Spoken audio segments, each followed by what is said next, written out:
Hey everybody, it's Bolshy here, back with another Pathfinder Wrath of the Righteous build video. If you like this build, make sure you like and subscribe. It will really help me grow the channel. Alright, check it out.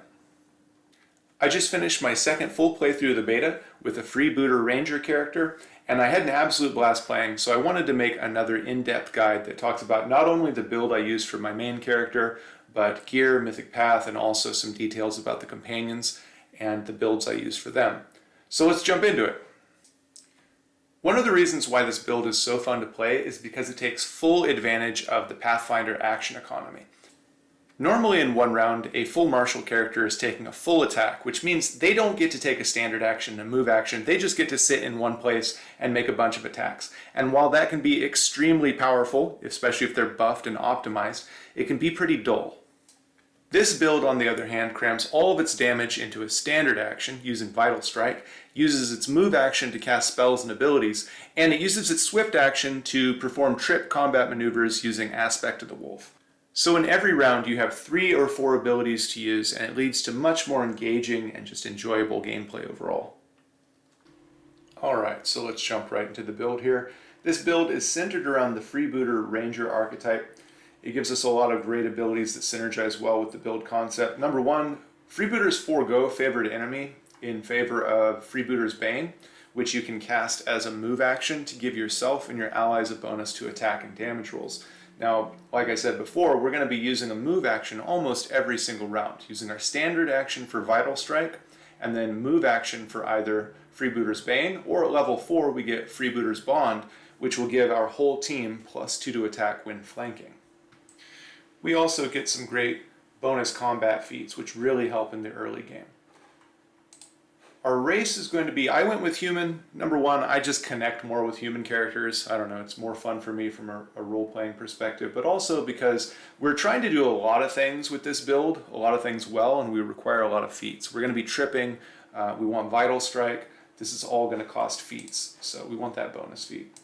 For our background, I went with Acolyte. And this gives me Lore Religion as a class skill, which I wanted for this guy.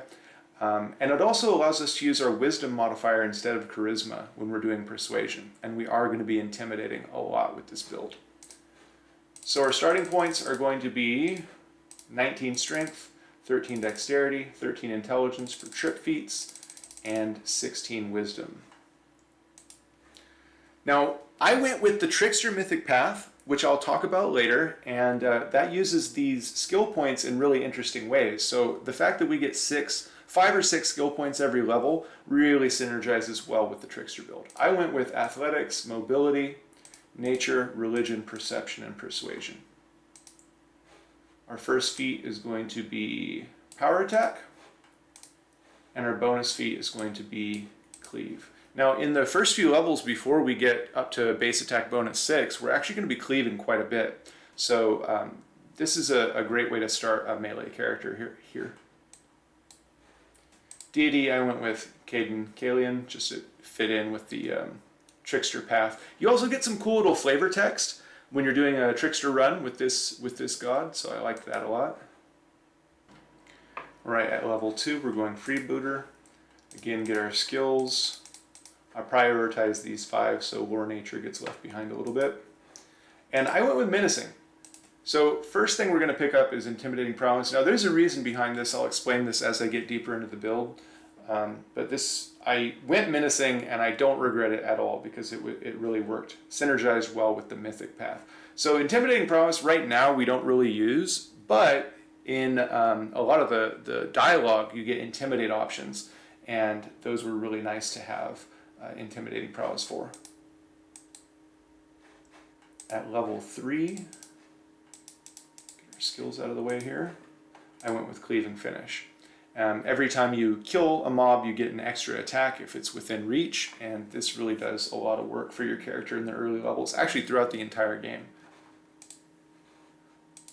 Favor terrain. In the beginning of the game, there's a lot of stuff that's indoor, which counts as underground, so I went with that. Alright, at level 4 we're going to increase our strength. All of our ability increases are going to go into strength. Our skills are going to be pretty much the same the entire game. At level 4 we get Freebooter's Bond. This gives us an additional +2 to hit. when flanking to your entire party. So this is a buff that you really can't get anywhere else. This is the only class that's a non-typed buff. So really helps out the party's damage at this point, because hitting targets is really the hardest part in the early game. At level 5, get our skills out of the way. We get to take outflank now. Our base attack bonus is high enough. So now when we're flanking, we get +4 from outflank and +2 from Freebooter's Bond. That's huge in the early game. At level 6, we get our bonus combat feat, Shatter Defenses. And I went this route because normally to take Shatter Defenses, you need to take Weapon Focus and Dazzling Display. We get to cut out those 2 feats, which really aren't very good, go straight to Shatter Defenses. And now every time we're attacking a shaken or frightened target, they're flat-footed, which means they don't get their dexterity to their AC, and we also get any sneak attack damage we have against them. So right now, I would have my tank, which was Sela. I would have her intimidate things so that I could use this. But later on in the game, with some of our Trickster skills, we're really going to be making good use out of this feat. The build is starting to take off here. At level 7, we're going to go with... We're going to go down here and get Vital Strike. Now, Vital Strike allows you to basically take one single big attack as a standard action that does more damage than a regular attack. So your first Vital Strike feat doubles your weapon damage dice. On its own, this isn't that great. Later, when we get the Mythic feat for Vital Strike, it's going to be amazing. And it also fits really well into this build because we have Vital Strike for our standard action. We've got Freebooter's Bane and Freebooter's Bond for our move action. And later on in a few levels, we get a swift action to trip. So this really helps out. The build starts to take off here. We also get some great spells at second level. I think at this point I was using Sense Vitals. But later we get Aspect of the Bear, which buffs our tripping. Level 8, bump up strength. Get your skills out of the way. Nothing much going on here. I think I took Forest for favored terrain. At level 9, get our skills. Now, we would be able to get improved critical, but we're going to take that through a different route. Right now, we're going to get combat expertise. Pretty soon, we're going to start tripping things with Aspect of the Wolf, and when that comes online, I really want to have my trip feats already active. So we're going to take combat expertise, which is a prerequisite. At level 10,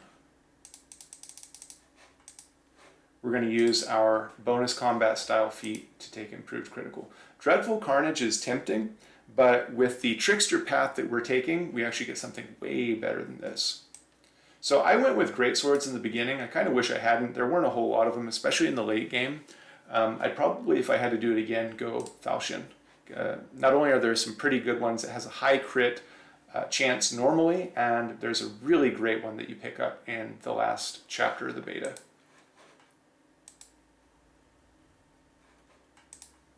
Level 11. Our feat is going to be Trip. Oh, no. What am I thinking? Level 11 is Improved Vital Strike. Now this takes our Vital Strike, which normally doubles our weapon dice, and this is going to triple our weapon dice. At this point in the game, we should also have our Mythic feat, which I'll talk about that in just a minute here. We get Quarry, which is good if it worked, but it doesn't work right now. You don't get the insight bonus. The only thing that works about this is that critical threats automatically confirm, which on its own is pretty good. All right, level 12, bump up our strength. Not a whole lot going on at this level. At this point, though, you're getting a lot of things from your Mythic Path that make the game a lot easier. Level 13, we're going to go Freebooter again. Get our skills. At level 13, we are going to take Trip. At level 13, we also pick up Aspect of the Wolf. This is why we're picking up the Trip feat. We can now perform a Trip combat maneuver as a swift action every round. So every round we have Vital Strike, or Improved Vital Strike, for our standard action, get our damage out. We can cast Freebooter's Bond or Bane as a movement action, and we're tripping as a swift action. The build really comes together at this point, and you've got a lot to do every round. Now at this point, I should point out, let's see, Favorite Terrain, Abyss.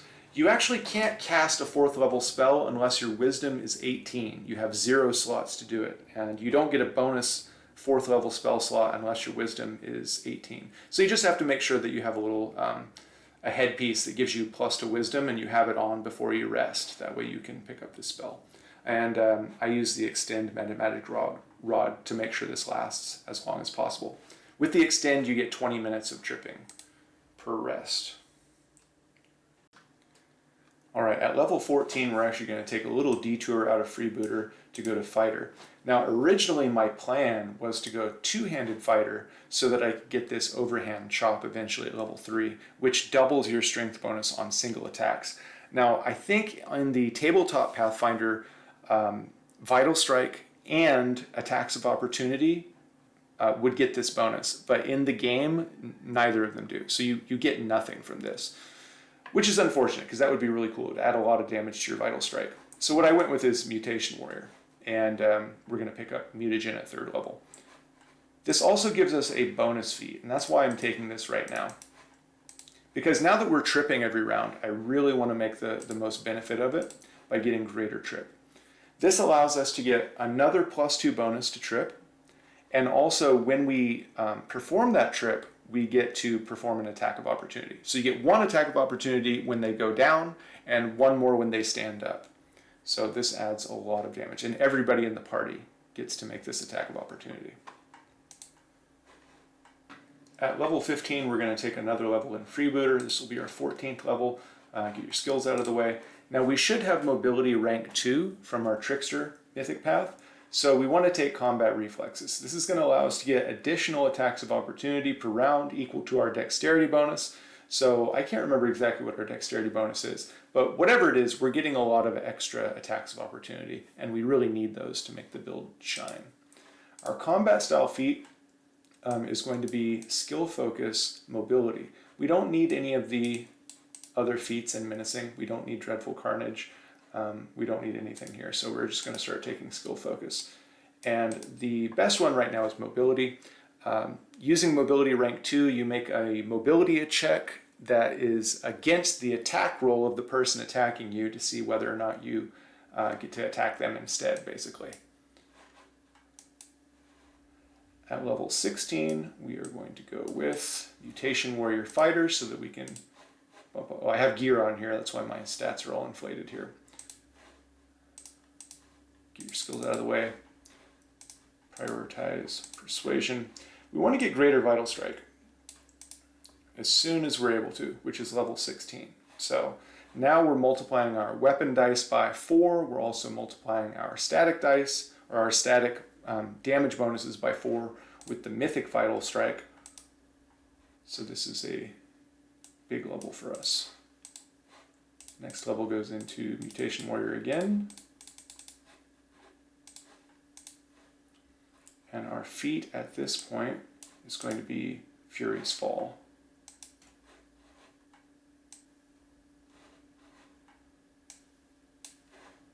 Oops. Next level, level 18, back into Mutation Warrior. We're going to get another bonus combat feat. And now we're going to take Weapon Focus. Falchion for me in this case, whatever weapon you chose works. Level 19, our last level Mutation Warrior. This is going to give us weapon specialization for some extra damage. Two-handed weapon training. We get an item that gives us a +2 bonus to this, so this is going to be actually +3 attack and damage. And then our last level, just to keep things simple, is Mutation Warrior. You could probably dip into something to get Rage and take Limitless Rage if you really wanted to power game, but I wanted to keep this as straightforward as possible. So 15 Freebooter, 5 Mutation Warrior. If they ever get that two-handed weapon overhand chop fixed, then I would go with two-handed warrior instead. But for now, I'm using this. All right, so our Mythic rank 1, we're going to go Bit of Fun. The reason why is because this mirror image spell is really helpful in the early game. This character, up until a certain point in your Mythic Path, this character is pretty squishy, and having mirror image is very helpful. Also, we get Creative Approach, which is going to give us a +3 bonus to all of our skill checks, and our skill checks are very important. So I think that's the best way to go there. My first Mythic ability, I went with Ever Ready. At this point in the game, you don't get too much use out of it, but this becomes amazing later as we get trip feats, and later we're going to take mobility. At Mythic rank 2, we get our +3 to skills. We also get a Mythic feat, and we're going to take Vital Strike Mythic. This is far and away the biggest power jump in the game when you pick up this Mythic feat. You now multiply all of your static damage bonuses, so things like strength bonus, weapon enhancement, power attack. All of those things get multiplied by whatever your current Vital Strike feat multiplier is. So for example, at this point I think we're about a level 11, so we should have improved Vital Strike. That multiplies your damage dice by 3, and now we're multiplying all of our damage bonuses by 3 as well. These also get multiplied on crit. So you really start one-shotting things every single round once you pick this up, and it's very noticeable. At Mythic rank 3, we get to choose our path. For this run, I went Trickster, and I've been building up with a Trickster build in mind this whole time. Synergizes with everything. Here, I'm going to take, there are some things I would like to take that don't currently work. I wanted to try and take Religion rank 2 for your Trickster build, which actually gives you some domains. That doesn't work in the game right now. So on another playthrough, I would love to take that, but right now it's just not working. And I'll talk about some of the other things that I would take, but they're just not working. So here I actually went with Abundant Casting, just because my 1st through 3rd level spells are pretty solid, and having more of them per day is helpful. Something that looks good is Unrelenting Assault. It would be nice if when you used Vital Strike or got Attacks of Opportunity, this procced, giving you a stacking bonus to damage rolls. It really doesn't though. So this only works when you take the full attack action here. So kind of useless for us. Thundering Blows is another good choice here. When you miss, you get to do sonic damage to everybody around you, which is nice little cleave damage. But because we're front-loading all of our damage into a single, very accurate attack, we also don't really get a lot of use out of this. So I opted to go with Abundant Casting. My first Mythic trick, now this is where the Trickster path comes into play, and it gets really interesting. You take your out-of-combat skills, and the Trickster path kind of gives you extra abilities tacked on to them. I went with Persuasion rank 1. Now, our persuasion is maxed, we have intimidating prowess, so we have a really high persuasion check, and every time we enter combat, we demoralize everything. And that shaken effect that you get from demoralizing them lasts the entire combat. So basically from this point on in the game, everything that's not immune to shaken is shaken, which means you get to use shattered defenses, so you're attacking flat-footed AC, and the game really becomes a lot easier at this point. Spells, I went with Expeditious Retreat. That's really the only one I ever cast. The others don't matter. At Mythic rank 4, this is where things start to get really crazy. We get to take Mythic Power Attack, which increases your bonus damage from Power Attack by like 66%, which also gets multiplied by the Mythic Vital Strike, and your Vital Strikes really start to hurt here. On crits, you can like one-shot bosses at this point. Our Mythic trick, originally I was going to go the Perception route, which gives you See Invisibility, and rank 2 gives you access to special Trickster feats, which can improve your crit chance. Now, that sounds fun, especially with a really high crit weapon, but even better than this, I think, is Mobility. So first of all, when you use your acrobatic movement to dodge attacks of opportunity, you now increase your speed, so you're kind of like permanently sprinting. And now, when you dodge attacks of opportunity, you get to make one yourself. So the playstyle becomes go into combat, vital strike, kill something, use your move action to mark something. At this point, you've got trip, so you get to trip something as well, attacks of opportunity popping off all over the place. And then you put on your acrobatic movement and you can just run around and get extra attacks of opportunity. I try not to cheese this too much because it really does become overpowered. I really only use this when my guy got focused, which I'll show you later, to get some extra damage out instead of dying. You get some bonus spells. You also get Mirror Image, which is really nice. So our survivability at Mythic Rank 4 increases dramatically with the mobility and also the Mirror Image here. At Mythic Rank 5, I chose Improved Abundant Casting just because I wanted more casts of Aspect of the Wolf here. There's not a whole lot of great choices here. I mean, some of the generic things, Inspirational Leader, Last Stand, all of these things can be helpful. At this point, it's really up to you. If this started to work with Vital Strike, I would definitely take Unrelenting Assault, but currently it doesn't. Mythic tricks here. Now, I really wanted to do athletics, and then if you look ahead on your Trickster path here, athletics rank 3 is one of the strongest ones here. It's amazing. You basically, anytime you fail rolling a d20, so attack roll, saving throw, skill check, you can reattempt that check with an athletics skill check in its place, but you have to add 25 to the difficulty.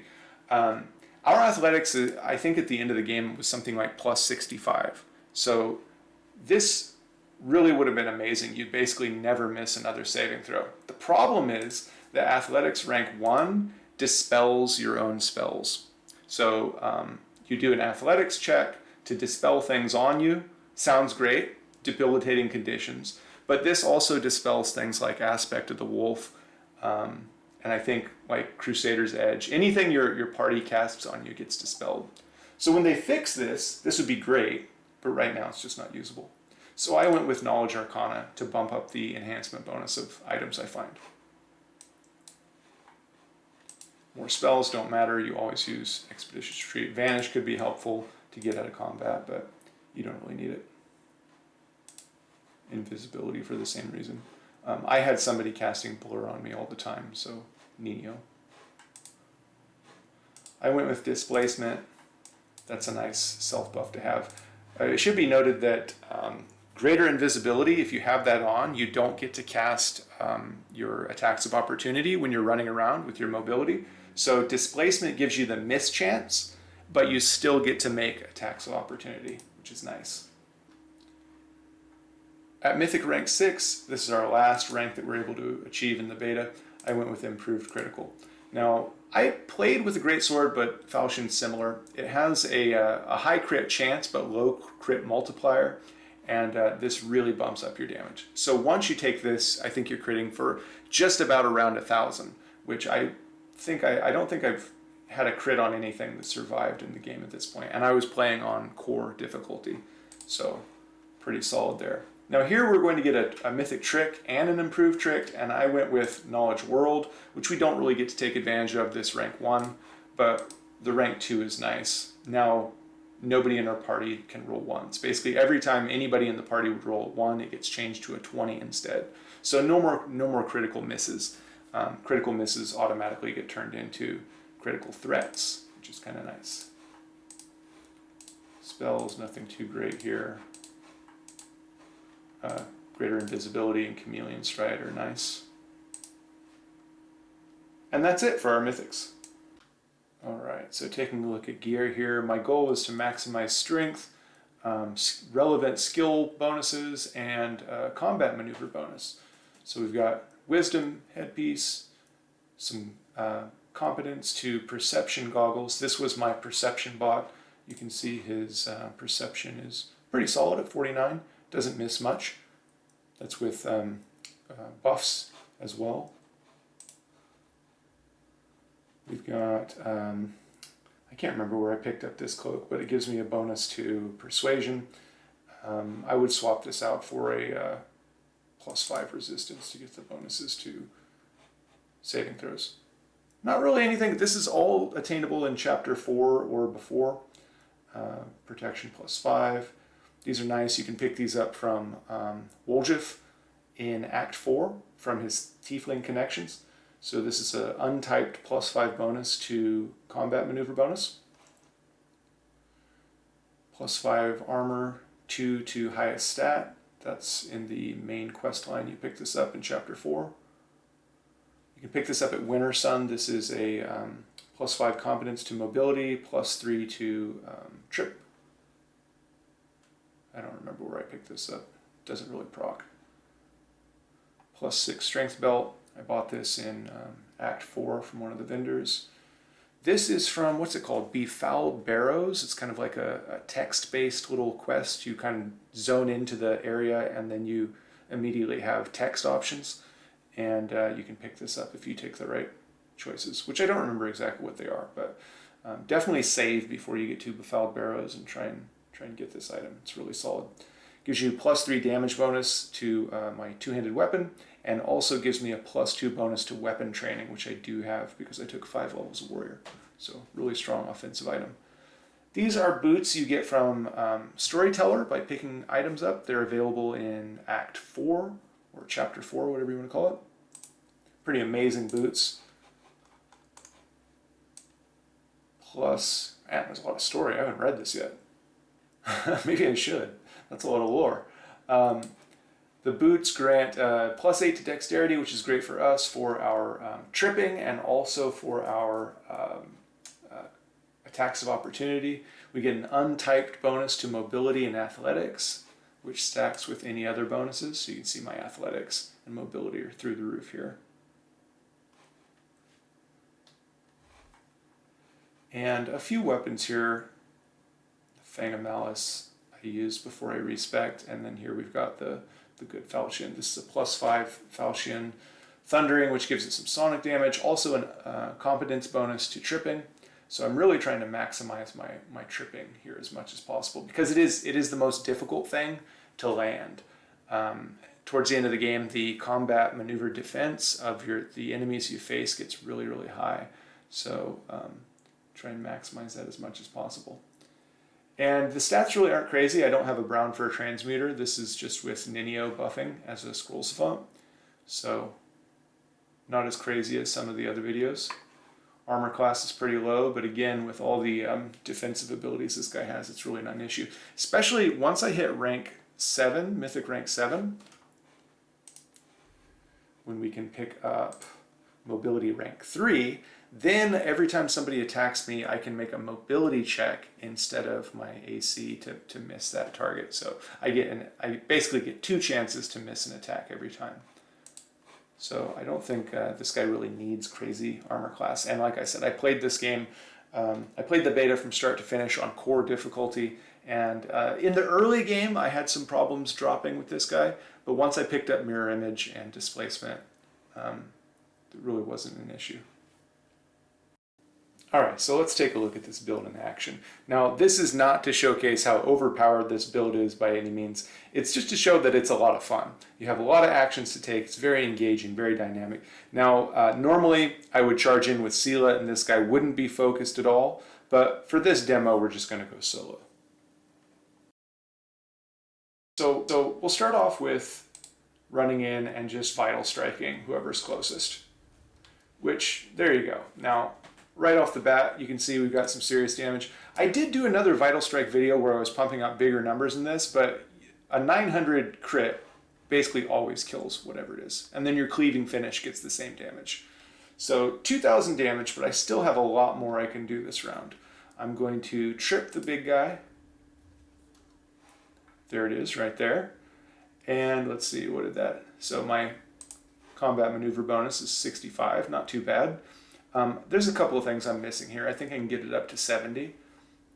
But I'm going up against a maneuver defense of 42, so I literally can't miss with that trip. And then if I start taking focus fire, well, let's get my move action. My move action is Freebooter's Bane. Pop that out there. Oh, well, he tried to stand up, so mark that guy. There it is, finally. I don't know why it takes so long. Maybe because I ran in here. But now if you run out of stuff to do, you can just run away with your mobility up, your acrobatics, and you'll get some attacks of opportunity, which do some pretty good damage on their own. So that's just one round of actions right there. I mean, I think it took a little bit to get started because it was the surprise round. But yeah, basically every round you get to Vital Strike, Trip, use some movement. Let's go ahead and mark this guy up. This guy's supposed to be a boss, by the way. There we go, run in and Vital Strike. He's gone. Crits all around. I still have my Trip. Trip that guy. Wait for him to stand up. And then we can, if you want to at this point, run away to get some attacks of opportunity. And rinse and repeat. So, super active. And like I said, these guys aren't as hard as those bosses or the guards that I usually use in my demo videos, but this is a level 19 mob. This is what you would face in Chapter 4. So, realistic stuff here. Good damage all the way around. Alright, so taking a look at companions, I went with Ninyo as almost a pure buffer. I really like this. I roleplayed in my head that she was buffing us as experiments and then sitting back and taking notes while we fought and did her bidding. So I went 10 levels Scroll Savant so that I could use her caster level instead of the items level when using a scroll, and I really made use out of this. So every time I would rest, I would make sure that I would get scrolls of haste, controlled fireball, later legendary proportions, things that had components like diamond dust and dinosaur bones, spells that require you to have materials. If you put them on a scroll, then they don't require materials. So once I got legendary proportions, I basically only used that. I only crafted scrolls of legendary proportions so that I didn't have to waste a bunch of rare materials. After going 10 levels of Scroll Savant, I took 1 level of Vivisectionist and accomplished Sneak Attacker. That allowed me to qualify for Arcane Trickster. And this was really nice. Primarily, yeah, you get some sneak attack damage. You don't actually reach the capstone 10th level surprise spells. But what's really great about Arcane Trickster is the ranged Ledger Domain. You can use your trickery at range, and it increases the skill DC by 5. This was really helpful. And in fact, in some parts of the game, I believe there are chests that are locked that you can only get to with this ability. I'm not sure on that, but I was only able to do it with this. And they had some really powerful items as well, some like +5 weapons and armor and stuff. So this was really helpful. Feats, she was primarily a buffer, so I did get her regular spell focus, but then I made sure I had my skill focus trickery, point blank and precise shot for casting rays into combat, accomplished sneak attacker to qualify for Arcane Trickster, and I didn't really use this very often. Deft Hands was nice to get some extra skills, but for the most part, she literally just sat there and spammed buffs and then got some crowd control and damage out. I didn't really need any of these.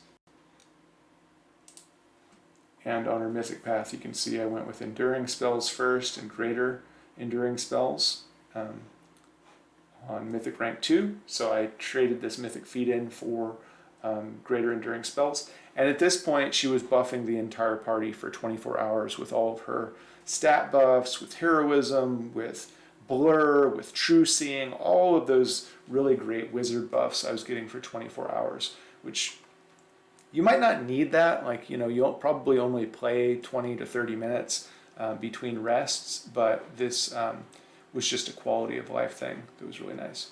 And then from that point, I prioritized the abundant casting to get more spells per slot.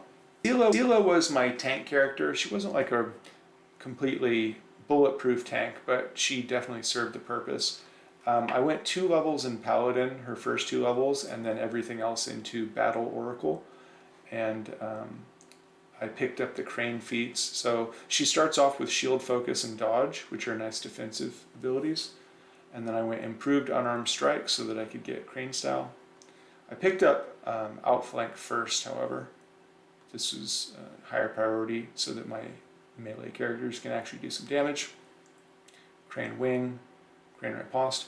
If I had to do it again, I would actually put these 2 feats ahead of Crane Riposte, because at about this point, level 13 or so, I think it was in the game with a 3-person party, is where I picked up Trickster Persuasion rank 1, where everything is constantly shaken. So being able to attack flat-footed AC with Shatter Defenses would have been really nice at that point. So I would place these 2 ahead of Riposte if I had to do it again. And the way it's coded in the game, it says any shaken blah blah blah opponent hit by you this round is flat-footed to your attacks until your next turn. But the way the game works, it's basically like anything that is shaken is flat-footed. You don't have to hit it once. So things are just permanently flat-footed to your attacks. Then I went with Power Attack. And finally, Skill Focus World. She was my cook. It didn't really have anything great. Maybe you could have gone, I don't even know at this point.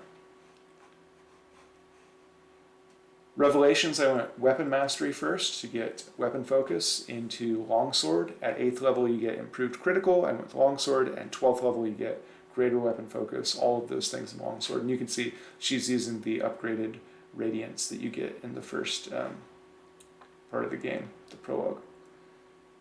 Second revelation, I went with Warsight, which allows you to roll twice for initiative and take the better result. You get Uncanny Dodge at 7th level, and then at 11th level you roll initiative 3 times, so she's getting really good initiative rolls here.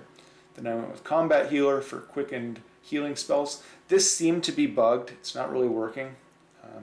It would be really nice for a tank, and also just for spot heals for, you know, when my melee character or Ninio got attacked by things. I noticed that I was using potions and wands and stuff a lot to heal up out of combat, so I picked up Channel. That was really helpful. Enhanced Cures to maximize my heals. And that's as far as I got. I didn't get to, because I took 2 levels in Paladin. And you can see, I played a lot of the game solo with my main character. So these guys were about 800,000 XP shy of hitting level 20. For Mythic Path, I didn't really have a clear plan. I don't know if I would do this again if I had the choice, but this is the way I went. I went with Thundering Blows for my first mythic ability. It's pretty nice, actually. She has a low attack bonus, so every time she misses, or I should say once per round when she misses an attack, it does kind of an AoE sonic damage to all enemies in a 10-foot radius. This really helped, especially when I was up against either big mobs where I didn't have any AoE from Ninio, or things that were just really difficult to hit. This was some consistent damage here. All of her mythic feats I took the extra mythic ability, and I went with Abundant Casting. Mythic rank 3, I took a second mystery, the Life Mystery, and I did that primarily for the bonus spells. One of the things you get that's fantastic is if you take the Life Mystery, you get Mass Heal as an 8th level spell. It's normally a 9th level spell, so that was really helpful as well. It's an extremely powerful ability there. Improved Abundant Casting, Abundant Smite, get more use out of those 2 Paladin levels, especially since it scales only with your Charisma. This gave me something like 5 smites per day. And then Greater Abundant Casting. And I think I mentioned, but I'll say it again, I went with the Battle Oracle. Primarily, I mean, it has some really great revelations, and also the, if I can find it here, I'll just go to the class. The bonus spells are really amazing. So in the beginning of the game, Seela was just buffing herself, and Ninio would buff my main character. So she would buff herself with Enlarged Person, Bull Strength, Magical Vestment, and then finally when she got 24-hour buffs, then she would buff everybody. But these were really helpful early game. Getting Legendary Proportions was nice. Yeah, Battle and Life combination is really strong for a melee character, or in this case a tank. So all in all, I really had a lot of fun with this playthrough. The build itself was a lot of fun. I always had something to do. I really enjoyed playing with companions. This was the first playthrough I did with companions. I used mercenaries for my first playthrough. And Owlcat really upped their game for the companions. They're always chiming in with something. I mean, like there was one point in the game where we were confronting this extremely evil wizard for performing experiments on innocent people, and Ninio's chiming in, talking about how she, giving him compliments for how innovative he is and things like that. So they added a lot of flavor and a lot of immersion to the whole experience. The Trickster Mythic Path mechanically was a lot of fun. It really changes the way you play the game. And story-wise, I think it'll really come to life in chapters 5 and 6. But even in the beta, there were a lot of interesting solutions that were only available to the Trickster Mythic Path. So I'm not going to give too many spoilers, but if you want to, transmute your enemies into sentient furniture, like that's one option you get in the game. So that was pretty cool. Overall, this playthrough has me really hyped for release, and there were some bugs, especially when Beta 3 was first released, but the hotfixes seem to have made the game at least playable. There's still a number of mechanics that are missing. There are a lot of builds that I would like to play, but they just don't work at the moment. But I'm optimistic. All right, that's the build. I hope you enjoyed it. If you did enjoy it, like, comment, subscribe, and I'll see you next time.